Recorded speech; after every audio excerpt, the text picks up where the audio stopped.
তখন একটা শামুকের এইভাবে ছুটে চলা দেখে সবাই অবাক হয়ে যায়। সে যখন রেস করছিল তখন দেখা যায় তার গতি 226 কিলোমিটার।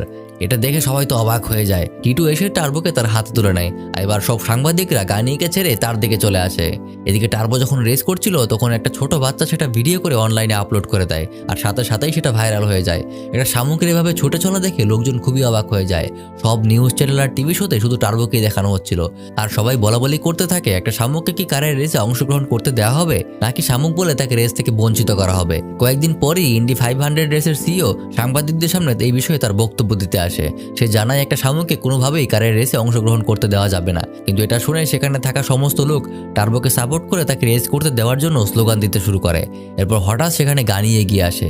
সেও সিইওর উদ্দেশ্যে বলতে থাকে, আমার বাবা আমাকে সবসময় বলতো কোনো স্বপ্নই বড় হয় না, আর যারা স্বপ্ন দেখে তারা কখনো ছোট হয় না। সে আরও বলতে থাকে, ইন্ডি 500 রেসের গতির কোনো সীমা নেই, তাহলে প্রতিবার কেন সীমা থাকবে? জনগণ যা চায় তাই পূরণ হোক। এই বলে সে টার্বোকে রেস করতে দেওয়ার জন্য স্লোগান দিতে শুরু করে। সব লোকজনের চাপের কারণে অবশেষে সিইও টার্বোকে রেসে অংশগ্রহণ করার অনুমতি দেয়।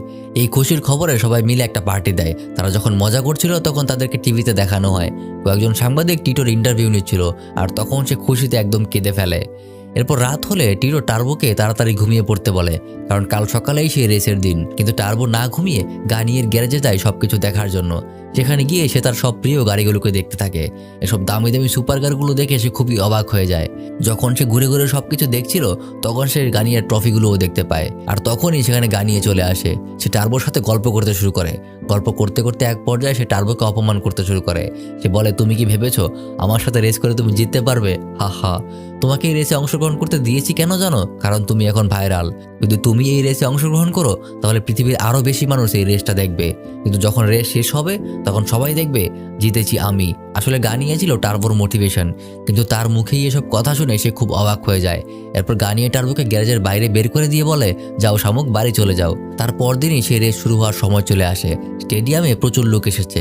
তাছাড়া 200টি দেশের প্রায় 33টি ভাষায় আজকে এই রেসটি সরাসরি টিভিতে প্রচার হতে হবে। পুরো দর্শক গ্যালারি একদম ভরে গেছে। সবাই এসেছে শুধুমাত্র শামুকটা রেস দেখার জন্য। এরপর একে একে সব রেসারদেরকে পরিচয় করিয়ে দেওয়া হয়। এখানে সবাই খুবই বিখ্যাত রেসার, সবাই খুব দ্রুত ছুটতে পারে। একসময় গানিয়ে আসে, আর স্টেডিয়ামের দর্শক গানিয়েকে নিয়ে স্লোগান তুলতে শুরু করে। আর সবার শেষে একটা আতশবাজিওয়ালা গাড়িতে টিটু এসে টার্বোকে নিয়ে সেখানে হাজির হয়। তারপর রেস শুরু করার জন্য গাড়িগুলো স্টার্ট দেওয়া হয়। টিটু তার বন্ধু টার্বোকে বিদায় জানিয়ে চলে যায়, আর টার্বো রেস করার জন্য প্রস্তুত হয়। অবশেষে রেস শুরু হয়। সব গাড়িগুলোর সাথে টার্বো খুব ভালোভাবে রেস করতে শুরু করে। এদিকে তার ভাই চেট দর্শকদের সাথে এক জায়গায় বসে রেস দেখছিল। যদিও সে প্রথমে দেখতে চাইছিল না, কারণ সে ভাবছিল তার ভাই তার চোখের সামনেই মারা যাবে। এটা হয়তো সে কখনোই মেনে নিতে পারবে না। কিন্তু একটা ছোট্ট